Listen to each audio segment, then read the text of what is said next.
Well, as one of our lovely presenter speakers was saying, she's like, it's so nice that you have real food at a conference. And I'm realizing it also means everyone wants to like sit and have a conversation over breakfast in the morning. So I'm sorry to bust up those conversations, but really happy to have you all here this morning. So I see a lot of familiar faces in the room, but for those of you that don't know me, my name is Annie Burgess. I am the director for the ESIP lab. And I've been here for several years now. This is my 8th ESIP summer meeting, and I grew up about 3 hours north of here, so it feels like a bit of a back-in-person homecoming and a sort of East Coast green and humid homecoming for me as well. But I'm here to talk to you about the ESIP lab.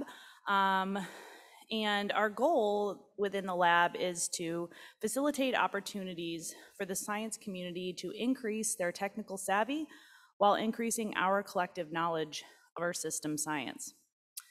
And the particular sort of brand of learning that I espouse within the lab is project-based learning, which is pretty much trying to create learning objectives, doing things that are already in the line of what you need to do every day.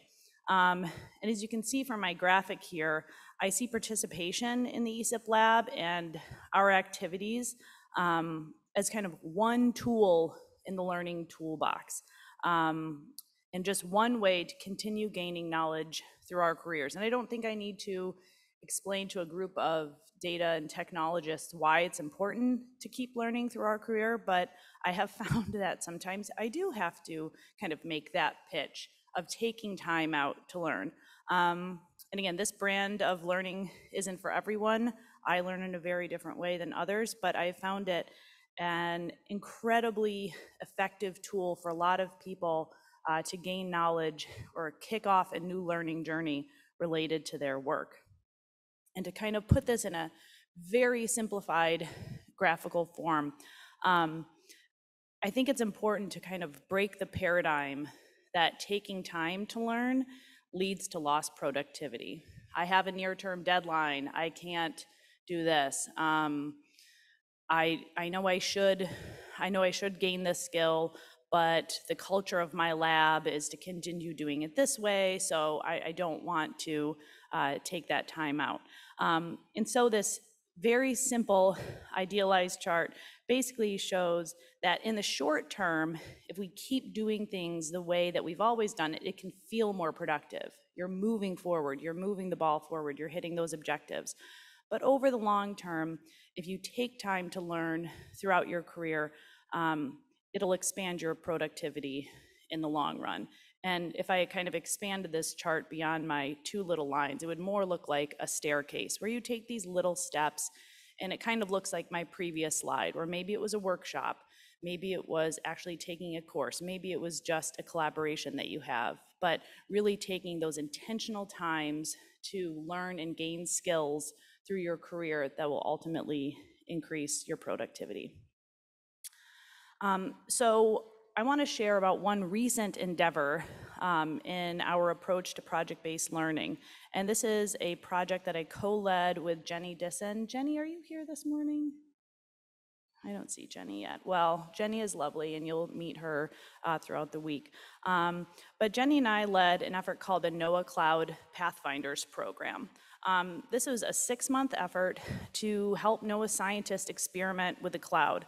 And our ask was pretty simple. Take a project you're already working on, one that you know pretty intimately, and transition a segment of it or an entire end-to-end workflow into the cloud. And I'm going to just stop speaking for 20 seconds so you can all read the projects that entered this first cohort.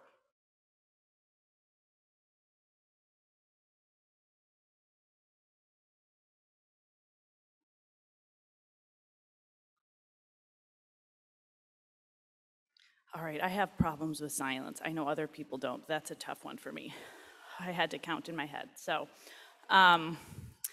the feedback from this initial kind of unfunded cohort that Jenny and I led out of like, wouldn't this be cool? We really are interested in ways to get people that kind of have roadblocks to cloud access into an experiment with using the cloud. And the feedback that we had from all of our 5 kind of PI teams was overwhelmingly positive, that this is an experience they just don't ever get to have in their day-to-day careers. And I wanted to highlight one story to demonstrate kind of the Noaa Cloud Pathfinders effort and what that looked like. So the OASIS project, which is the Oceanography at Sea Information System, had the learning objective to transition away from an SFTP data transfer from their ship to on-prem to a ship-to-cloud paradigm, using eventually with their data ending up in S3 object storage.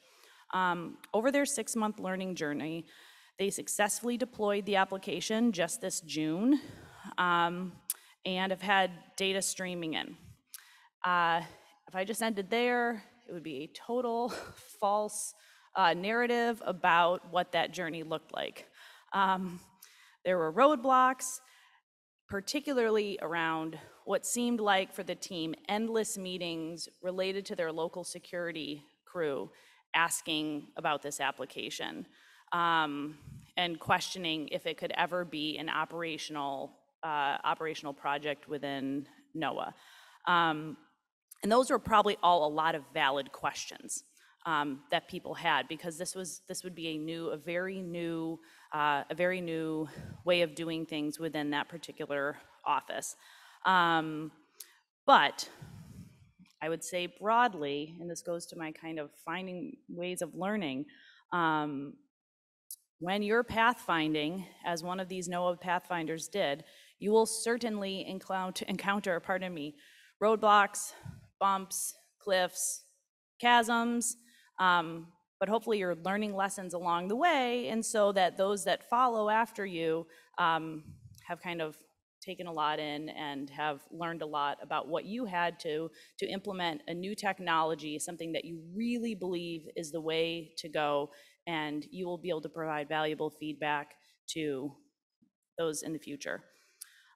So of her project, Maureen Taylor, who has just been a real joy to work with. Does anyone know Maureen at Fisheries, in the Northeast Fisheries Center? Anyone? Rich knows her. She has been the lead software developer for the OASIS project, and she said, our project is a small, relatively humble one in comparison to the other Noaa Cloud Pathfinder team efforts. However, I can tell you firsthand that this is a massive step for us locally. And I could say that Maureen's sentiments kind of mimic some of the other projects that they were able to have real positive, successful outcomes. Along with this, I'd like to thank both AWS and Azure. This work wouldn't have been able to happen without their cloud credits. And they continue to support ESIP lab efforts.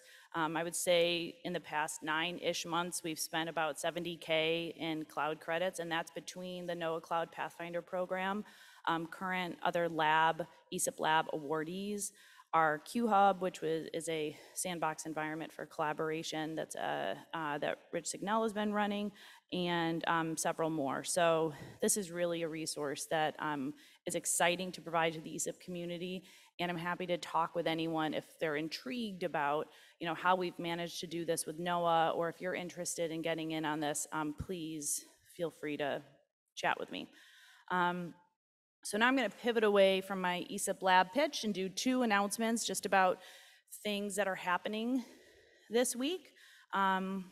First, our Unconference. Susan mentioned this briefly yesterday, but just kind of another pitch for this, that on Thursday we have an entire session block that we don't have anything scheduled, and we're looking for you for that content. There are these big Post-its at the registration desk. If something came up that you want to talk about further that happened at a session that you found yourself lingering around with your colleagues, please do go get a Post-it and stick it up on the whiteboard during lunch on Thursday. Then you can get up in front of your colleagues and tell them why they should come to your session. So it is a good time, and I encourage you to put those sessions up. And then Funding Friday. I know this is every year at ESIP or every summer meeting, we have about 1/3 of the folks in the room that are new to ESIP. So for those that are returning, this is always something that's really exciting and they kind of look forward to. For all of you that are new, I encourage you to participate in this very uniquely ESIP event.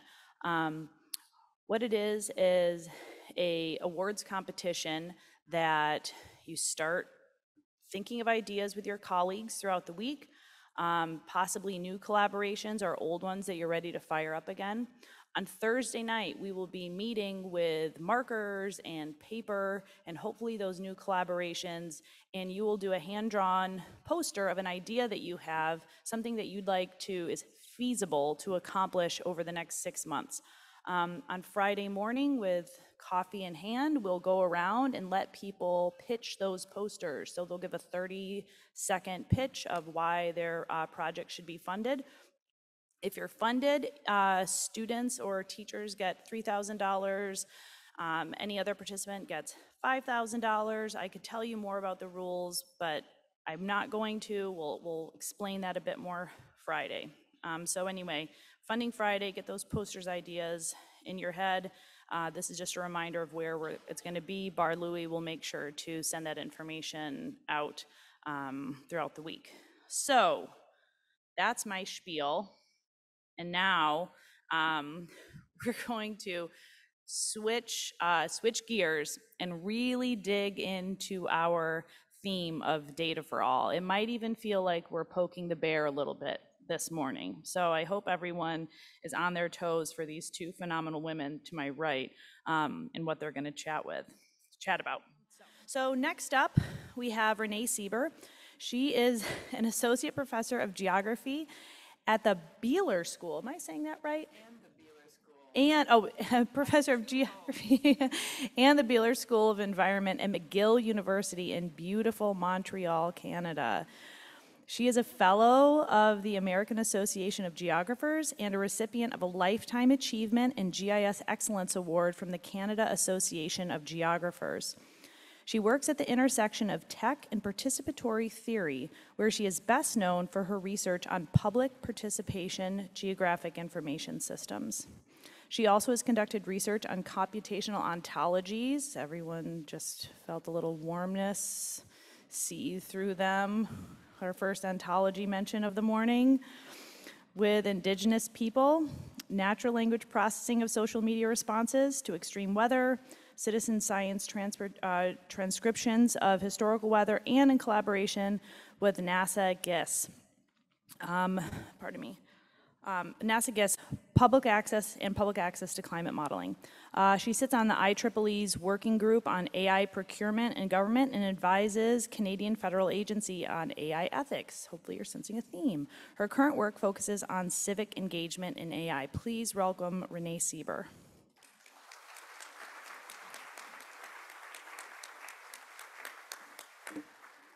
Morning, everybody. How are you doing out there? Good? Okay, great. So I'm going to talk today about meaningful engagement in data for all people. So I'm going to poke the bear. I hope you're feeling very furry out there. To ensure meaningful means we need to start at the beginning and consider the tech, the data, the people, and the engagement. So I'm going to talk about those. But I'm going to start with how it started. So this is my dissertation work, cough, in the mid-90s. So I was looking at a series of environmental groups in Northern California. Anyone from California here? Yay, cool, shout out. So I was looking at how groups, when GIS, community groups, when GIS was really hard to use, and you need to look for an errant a plotter and a digitizing table, and you had to work with AML. How these groups still could marshal the resources to advocate for environmental change. So this is the use in Trinity County of GIS to protect worker and Indigenous health. So I'm interested here in the use of technology, the harder the better, by citizens to generate their own data, to use data by government and other authoritative agencies, to countermap, to counter-analyze, to counter-app, to counter AI, and to influence and change things for the better. How it started, shout out to geospatial ontologies. In my work, this is a long collaboration I've had with the Cree peoples of Wemindji, Quebec. And this is challenging conventional ontologies of hydrography and space-time. Why did the elders in Wemindji, Quebec put up with us in this very abstract kind of research? Because they could use this to establish provenance over the land, because in Quebec you can only have one official name for places. And so they would use this to establish ownership of the land and a unique relationship with the land. And also, kind of sadly, the elders thought that any increase in the use of technology in the community would make the youth look away from their Game Boys and perhaps spend more time with their grandparents in the bush. So some of the interesting findings we had, this is an example of an upper level ontology. For those of you who know this sort of stuff, it's a reconception of SnapSpan, which is a space-time upper level ontology. And it revealed the assumptions that we make about ontologies that were challenged by Indigenous notions of space and time, including the past and the future have agency. The time has agency, thinks about what should be done, about people and about places. That geographic entities are dynamic processes rather than fixed objects, and that time is inseparable from place rather than merely a fourth dimension added to three-dimensional space models. So instead of focusing on the things and then the processes, the edges that happen to the things, we need to flip that. So the challenge for us working in these kinds of communities, if we are to respect Indigenous ways of knowing the land, then we can't force them necessarily to adapt to the way that we categorize the land or categorize objects, but we need to examine and perhaps accommodate and perhaps even change our fundamental notions of how we think about the land and think about geography and think about data to accommodate them, because they were here a lot longer than us in North America. So this is just a brief shout out to how it's going. Those of you who want to do citizen science transcriptions, we've got a project to look at 100 years of the best records of historical weather in Canada, housed at McGill University. We built a platform to transcribe, to get citizens to transcribe these ledger sheets. It's between 4 and 9 million sub-daily observations. We've got 1.8 million transcribed already, hooray. And these are used by historical meteorologists, we hope, to reconstruct the atmosphere of the 19th and early 20th century.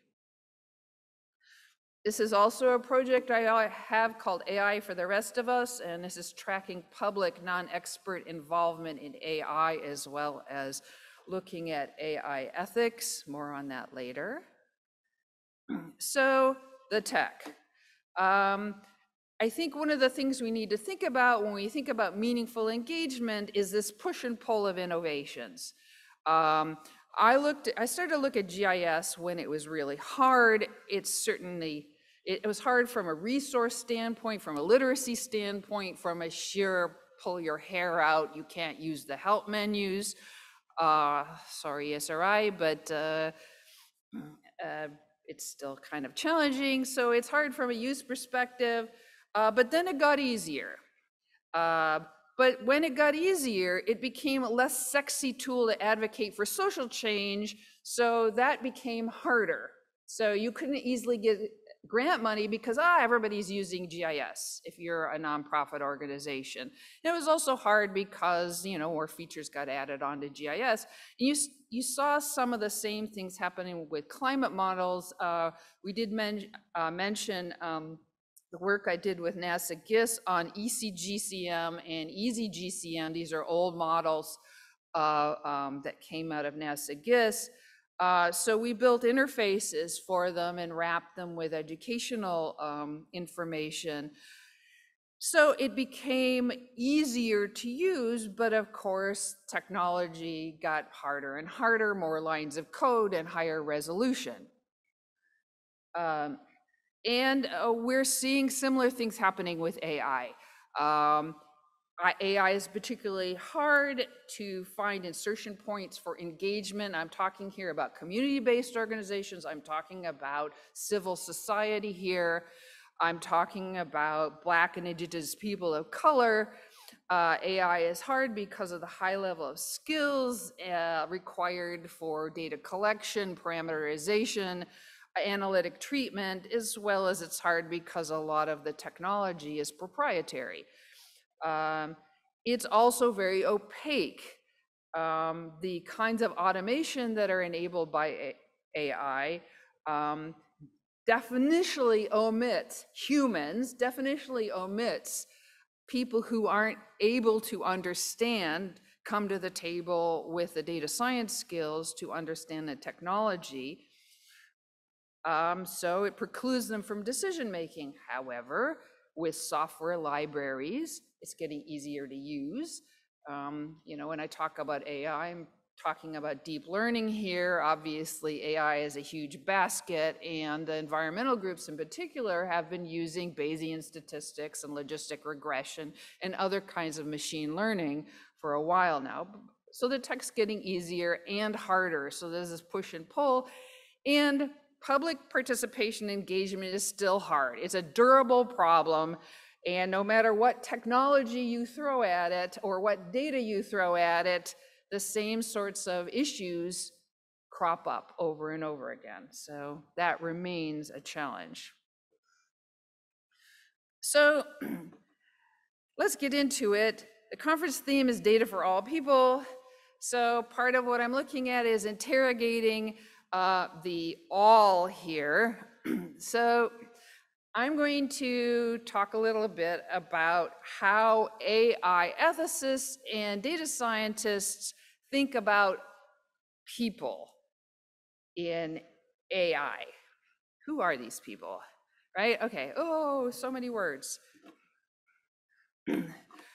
So this is our research under review right now. And we found when we reviewed the literature from the people who are critics of AI, who are engaged in AI ethics, and obviously use a lot of data because most of the AI in deep learning is classificatory. They're using classification algorithms. So they need lots of data to make the systems work. 12 different ways of considering the people. From the public to stakeholders to humans in the loop. And I'll just talk about the beginning and the end of that. So often they'll think about the public, and the public assumes a universal, instrumentalized understanding without thinking about how there are different publics in the world.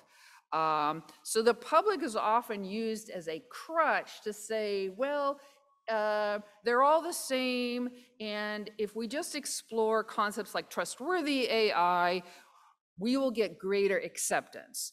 You go all the way down to concepts like human in the loop, which has been expanded to society in the loop and community in the loop, another way of considering who these people are in AI. Human in the loop it is too easy to look at the participant as a worker and participation as work. So for example, through crowdsourcing, whether on contributions to TripAdvisor or reCAPTCHA or via Mechanical Turk, instead of thinking about it as participation as justice and social change. So public engagement, therefore, can be reduced to a method to optimize the algorithm to improve the customer UX instead of furthering democratic goals. I'm going to change a little bit. And how does this show up in, say, climate visualization? So we did another project. This is our second article in prep, where we surveyed climate visualization tool developers. And we wanted to know, building these tools is hard. And it often takes more resources than you have, and you're building it on a shoestring. So why did you want to do this? And who did you want to appeal to? And we found this tension between building these tools to support a general public and as opposed to a targeted public.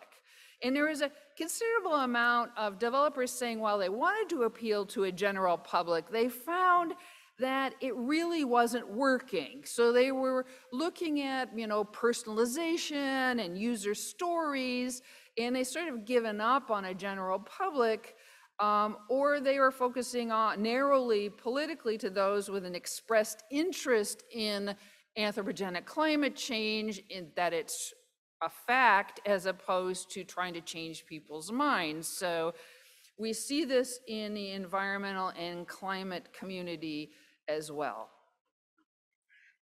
What is data? This speaks to the epistemological tensions between a scientist's way of knowing the truth and civil society users' way of knowing the truth as an agent of change. So hopefully we know, or maybe we can have a cage match outside, about the fact that there is nothing that is, data is not raw. There's no such thing as raw data. There is no such thing as, oh, there's some data out here in the wild, I'm just gonna collect it, right? So you always have reasons to collect it. You always have reasons to feature engineer it, whether feature engineering is reducing it to centroids or aggregating or upscaling or downscaling. Reasons and how you're visualizing it, how you're analyzing it. So here's a provocative question for those of you who work in this kind of data regarding spatial resolution and scale. Is a lack of downscaling racist? So is our choice to keep the data that we release at a certain resolution, does it have certain biases in it that are cultural that we don't want to look at because, hey, we don't have the storage devices or we can't manage the input-output of it? Here's another part of the epistemology. Well, let the data speak for itself. So we found considerable clashes between what the developer wants and what the user wants. One example is a focus and emphasis on the correct and the best way to model uncertainty. Because we all want to be really good scientists and we want to get the science right. Likewise, there's considerable tension about how simple we should make the data. How simple or generalized should we make the data? How much should we simplify the user interface? So it was quite interesting for me to enter into discussions with atmospheric scientists and climate visualization tool developers who would say, this pretty tool that you developed that showed sea level rise, I think you're denigrating the science, the complexity of the science. And if you just put the raw numbers out there, well, who can argue with the raw numbers? So there is a real epistemological difference in what, if we just have the data as this pure entity out there, then people will come around to appreciating both the science, the scientific method, and the outcome from scientists. So yeah, that's a thing. We did some other, I mean, there's no, okay, right? There's no easy solutions here. So I'm not gonna say, well, I got one recommendation at the end, but there's no easy solutions here. So one of the things we've been doing has been trying this in community colleges with easy GCM through inquiry-based learning to try to see what happens when we engage students in the scientific method and we have them play with the tool itself. If any of you worked with Easy GCM or ECGCM, the parameterization menus themselves are enormous, right? Because they just pull no punches. So, I mean, the benefits of inquiry-based learning are, students learn at a very, preliminary stage about hypothesis testing, about the scientific methods. It also, because you can zoom in and out of this stuff, connecting to lived experience and local history, the trade-offs are, very interestingly, is the students did a lot better when we did our diagnostic testing on essays. They did much poorer on the multiple choice. So there are some trade-offs, and there is a significant cost of this deep engagement where you expose them to the raw data and the actual models, a much higher labor cost, and students do not like inquiry-based learning. We underestimate the shift from going from a textbook to flipping the classroom and to sort of throwing them into how the science is actually done and the banality of the science as well sometimes. So lastly, I talked about meaningful. It is important that participation be meaningful. According to Meredith Whitaker, noted advisor on AI ethics and policy, stakeholder engagement in AI and other tech is, quote, messy, and there isn't a rubric. But it isn't just holding a town hall and like, speak, people. Oftentimes it's taking the train down there and sitting with the folks, this is Black and Indigenous people of color and poor people, and getting a feel of it.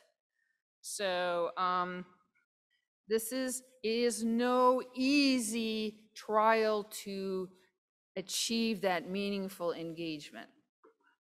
To look at that, I often refer to Sherry Arnstein's ladder of citizen participation.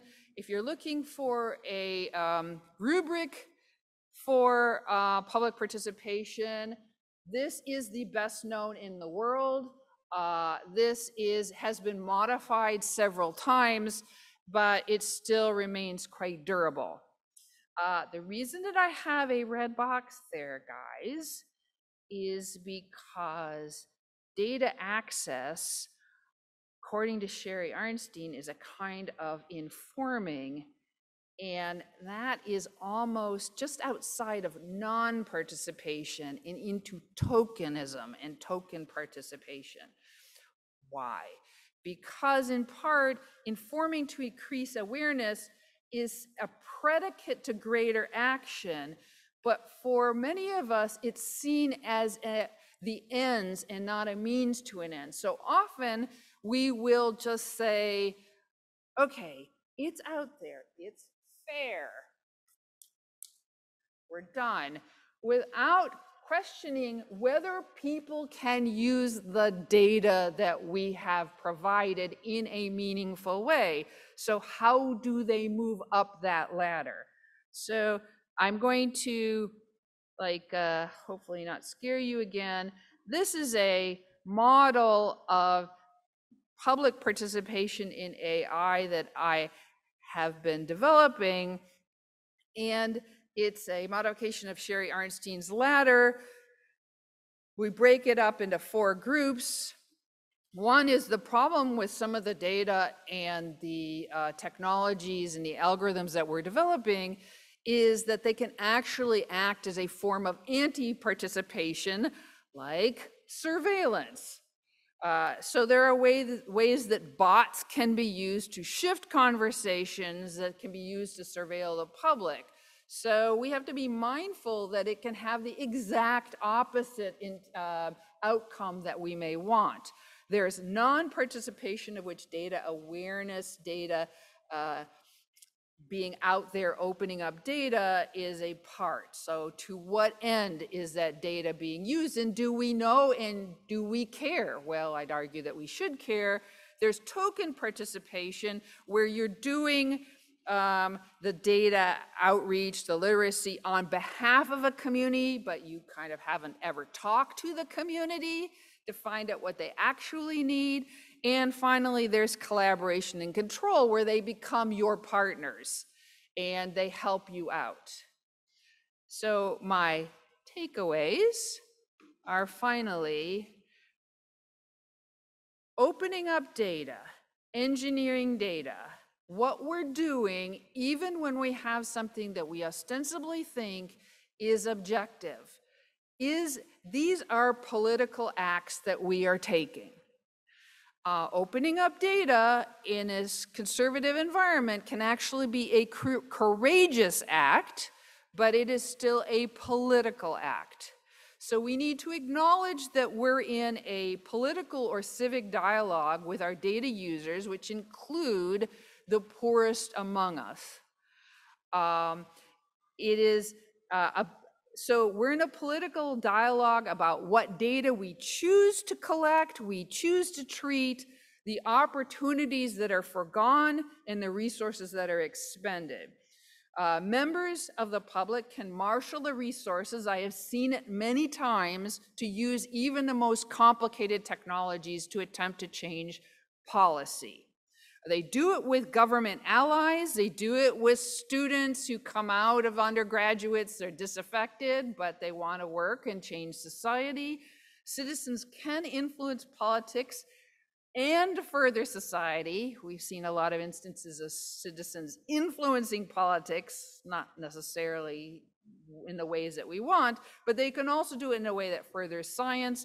Citizens, these Black and Indigenous people of color, poor people, can be our allies in this. They can support science. Increasing awareness, not a kind of empowered literacy where we're actually thinking about how they're using it to positively, constructively affect social change. So awareness alone can be self-defeating, because you overwhelm them without additional tools to help them be able to effectively use the data, that we should confront the epistemological problems, both sides. It's not just over there, they have epistemological issues, that they are biased. We also have our own biases, right? So both sides are scientists and domain experts. And finally, wrap your data to increase influence. What do I mean by that? I never thought I'd be saying this, but hooray for metadata.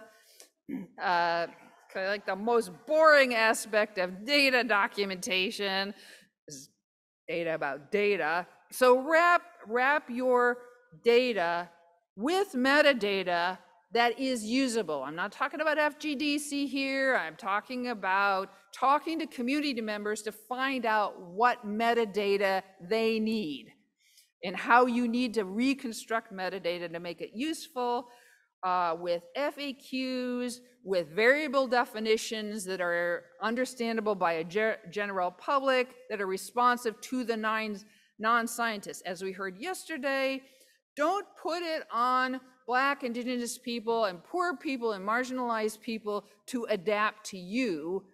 Try to meet them and adapt to their needs. Make your emphasis on inclusive human interpretation, not machine readability.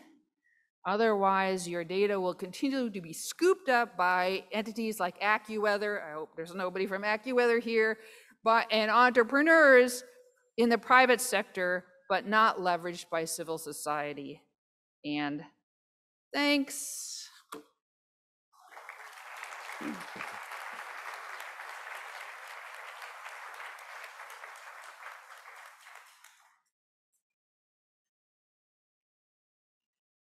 All right, thank you so much, Renee. This was kind of with choosing a theme of data for all people. I don't think just thinking now about our plenary speakers, we haven't had the plenary speaker of all sexy visualizations. Like we have one of those normally each ESEP, and I think with our data for all people theme, it has really flipped the script and done this deep dive into, as Renee put it, like who are the people that we're talking about, and hopefully all of you have gotten from the speakers that we've had so far that we're thinking deeply about this, and we know that you're all thinking deeply about the people and the all in the data for all people. So Renee, I did want to start off, I'm going to just ask one or two questions and then we're going to move to the Slido. There are a lot of people in the room who think a lot about that visualization side of things. We want to make our data usable. We have a lot of data providers in the room that are creating data sets, but they also want to ensure that those data are usable by, I guess there's this, is there a public or not? And so what would your advice be there? If the mythical public doesn't exist, this one visualization for all, but people still deeply want to convey information and interesting stories that they found, do you have any thoughts for those data providers or the scientists out there that are working on this on how they can make their data available, if not through a single visualization that appeals to everyone? And can I get a mic? I'm going to get that.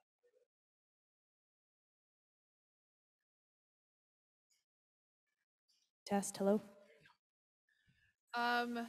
Okay, there's nothing magic about it. So I would say that the best we can do, okay, if we're writing a grant or if we're designing a project, then we need to insert a user evaluation and a user needs assessment really early.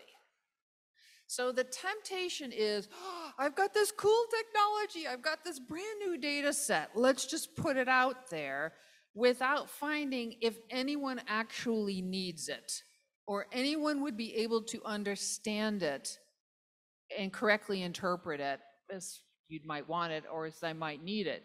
So to build in that engagement early and find out what they actually need and be humble and listen when they do, instead of switching to the, oh my God, JavaScript has a brand new visualization, you know, they can do graphs, you know, oh, I just learned Tableau, that's great.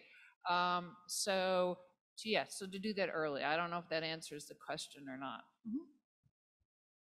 I think so. All right, thank you. And then Margaret, one for you that one thing we heard yesterday was the idea of wanting to have, for individuals to have ownership over their data, that people want to feel like they have a sense of ownership about themselves and their communities. But what I heard from you a lot of is that, could that feel like a false narrative for them if we, in essence, have data collected about all of us all the time? I just see that being kind of a, I don't know if it's a moral conflict or a conceptual conflict, that the idea between data ownership and having a sense of, the word is escaping me, but then living in a world where, for good and bad, I mean, you know, for good and bad, we have a lot of data collected about us, about our communities. So I wonder if you could just speak about that conflict. Yeah, I think that that's a very important conflict to focus on because as a constitutional law scholar, a lot of our constitutional scheme is based on the sense of individual rights and individual autonomy and the need to protect that. And you see that tension with, for example, the Fourth Amendment and this restriction on unreasonable searches and seizures from an individual's perspective, because they are asserting that the government has individually threatened their constitutional rights. But what if, because of the surveillance harms, we really need to take a society-wide approach to the Fourth Amendment, for example, that we need to see that there is a community-based approach to rights that then is not exactly consistent with that sense of data ownership. That this is something that I can try to protect for myself, and that any infringement is an individual liberty risk to myself. Because I think it doesn't operate on the level and scale that we see with data and with data surveillance, that it's both very difficult constitutionally to protect individual rights because the harms are society-wide harms. They threaten democracy writ large, but also individually, I think it's not practicable to think about data ownership as something that you can guard the way that traditionally you could guard your house. Thank you both for indulging me on those questions. So I do want to, we have time for questions from the audience, and please remember slido.com, ESIP. Read the questions that are already there, upvote if you find them interesting, and I will just go ahead and kick things off. So the questions, let's start with the first two questions. So how can we avoid the regulation conversation and similar AI ethics conversations being taken over by well-funded facial recognition companies?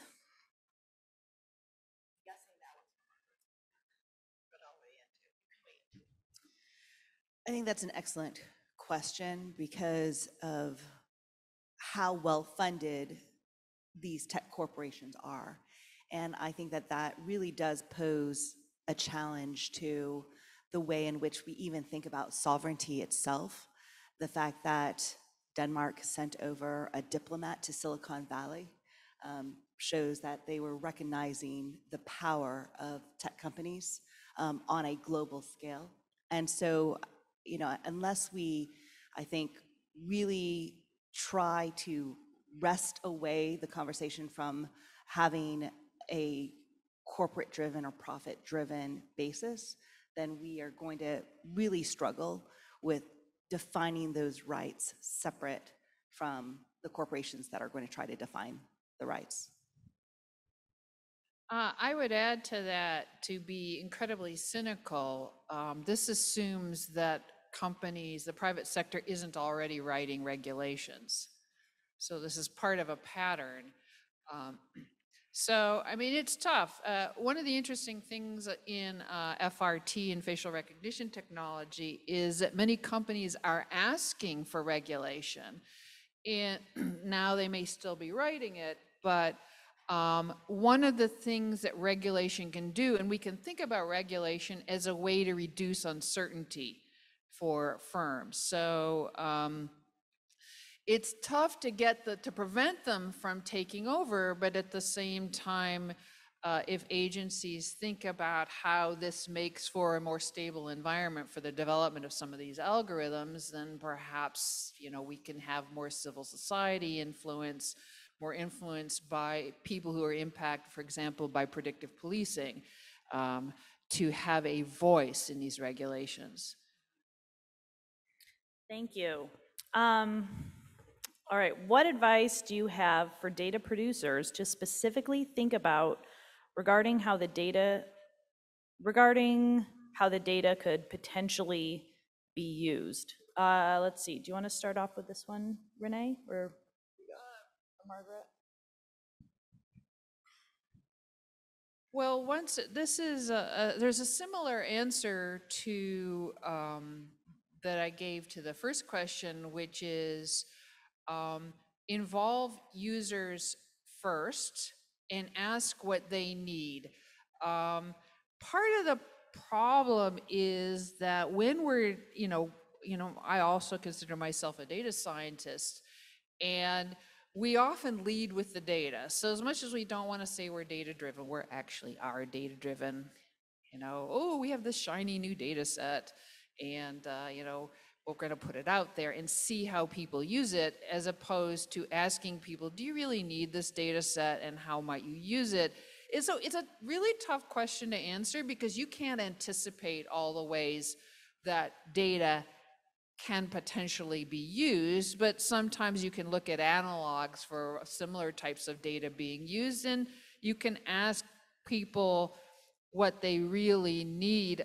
I'm reminded of a story where, public participation GIS is used all over the world, as in, mapping initiatives by UNEP, for example. And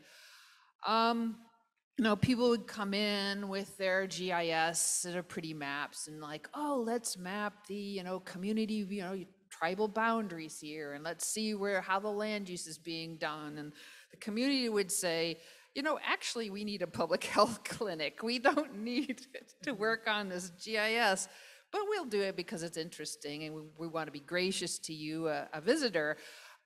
So sometimes what you need to do is sort of file these things in your filing cabinet, and hopefully you will get back to, talk to people first, see what they need, see how they might use similar data. And then, if you don't have the data right now, at least you know what data they do need and what applications they do need you to build and how you need to treat the data. All right, Margaret, do you have anything to say to that one?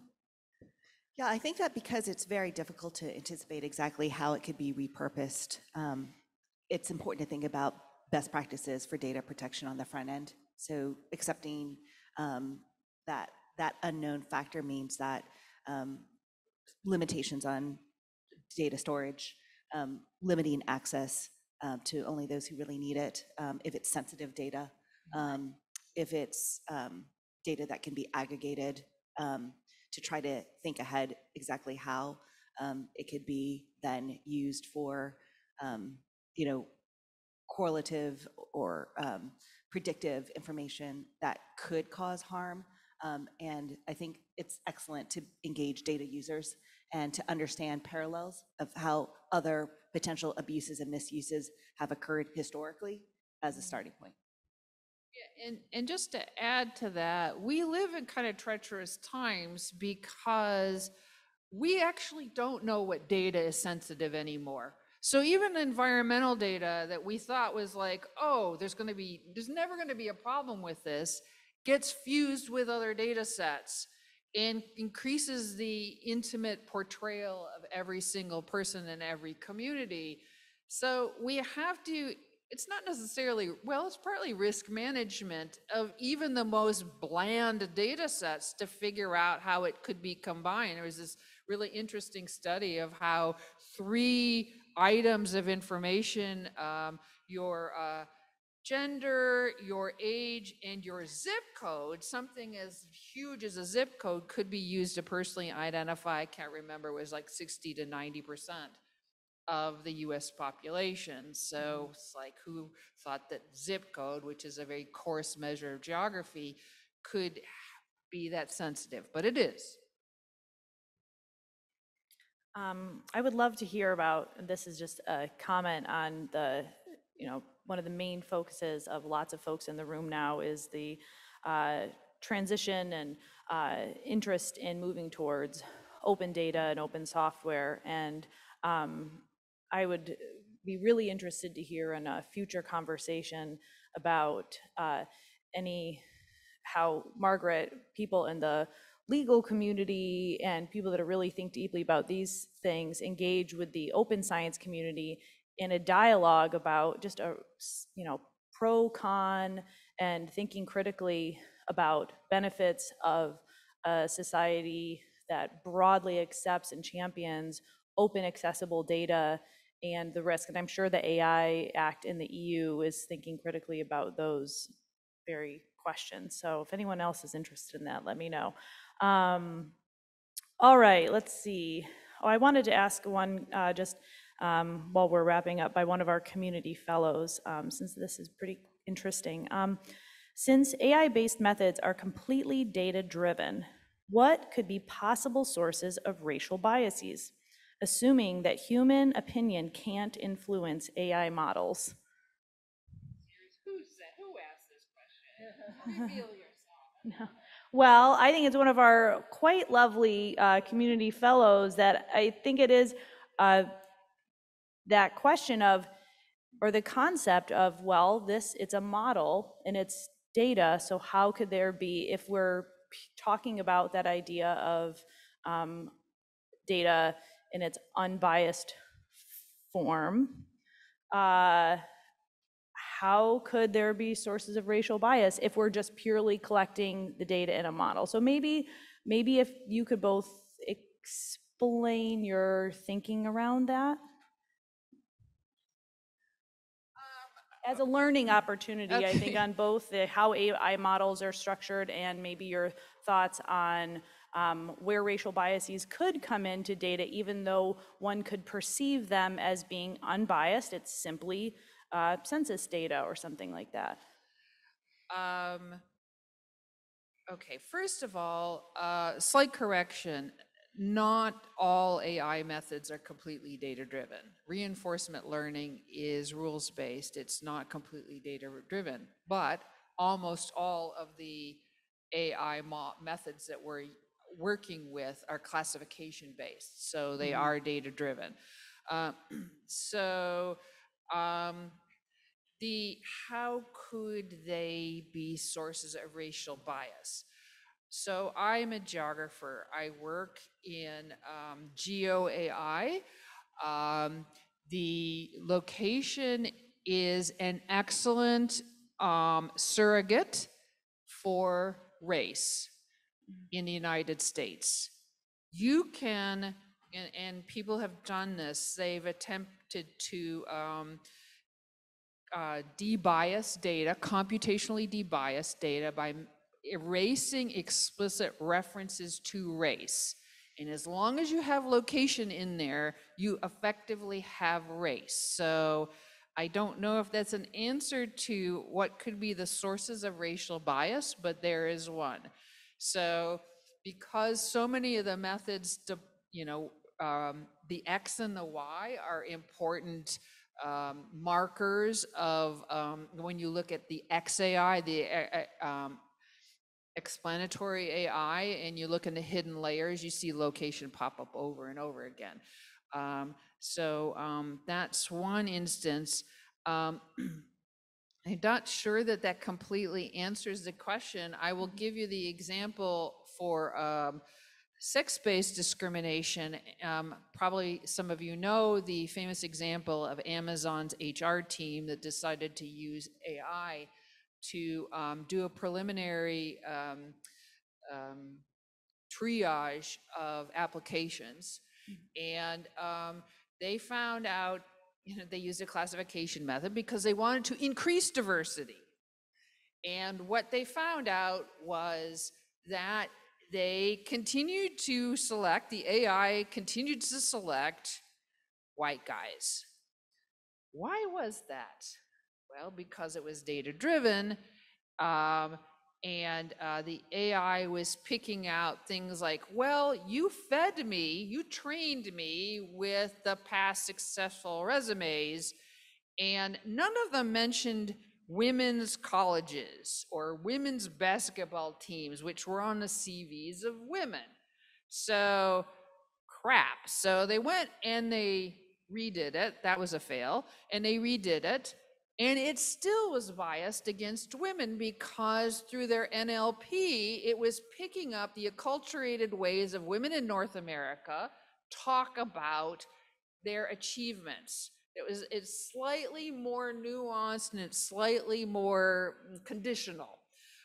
And versus the males who were talking far more aggressively and assertively. So there's a well-known bias in data, even when you try to do your best to scrub it. I hope that answers that question. Margaret? Yeah, I think that this question really underscores the importance of Renee's talk and thinking about the ontological nature of data, because there are so many presuppositions and built-in, I think, assumptions about data. You know, the ways in which Renee was talking about, is it raw? Is it, you know, just as soon as it's open, that it equals equity and fairness? And so this idea that the data is just the data, how could the data be biased? And how could you have some type of result that leads to discrimination if it's a data-driven result because the data speaks for itself? That is an ontological, I think, question that needs to be interrogated when we think about data. That the data question itself, for those who are data scientists, is increasingly a data philosophy question. Every data scientist almost needs to accept that they are part of a data governance ecosystem, and that they need to interrogate the ways in which data can create an epistemological framework. And if we don't understand the ways that cognitive biases, for example, or implicit biases can then feed into the way that we build a model, then we're going to miss how discrimination then can result from the AI model. If you don't understand the training data, if you don't understand, for example, certain communities are over-policed, and so when you build a predictive policing model based on historical arrest data, well, what if there's decades of data that already has been reflecting discrimination in that community? Suddenly, the data is not just speaking for itself. The data is amplifying and exacerbating historical civil rights abuses in that community. So something that looks like it is just the data, or something that looks like just the raw data. We just took the arrest statistics. We just took the facial recognition database results, and we came up with identifying this individual as the most likely suspect. Who built the model? How did the databases created? Who was interpreting the databases? You know, I think that there can be points of vulnerability for discrimination at every aspect. And so that's something I think that we have to really, really question. Why do we have this sense that it's neutral, that it's fair, that it's objective? Data is almost none of those things, as Renee was explaining in her talk. So I would say that model optimization can amplify societal bias. All right, do we officially feel that the bear has been poked this morning? With that, I would really like to thank our two speakers. Let's give them a hand again.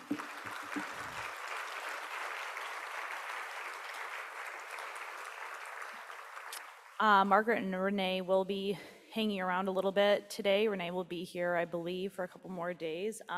We will archive the Slido questions and hopefully pass them on to our speakers. So if you didn't get your question answered, we will kind of keep those and then send them to them. So have a great rest of your day, everyone. I don't think there's any other announcements we needed to make this afternoon, but enjoy the break and I'll see you all soon.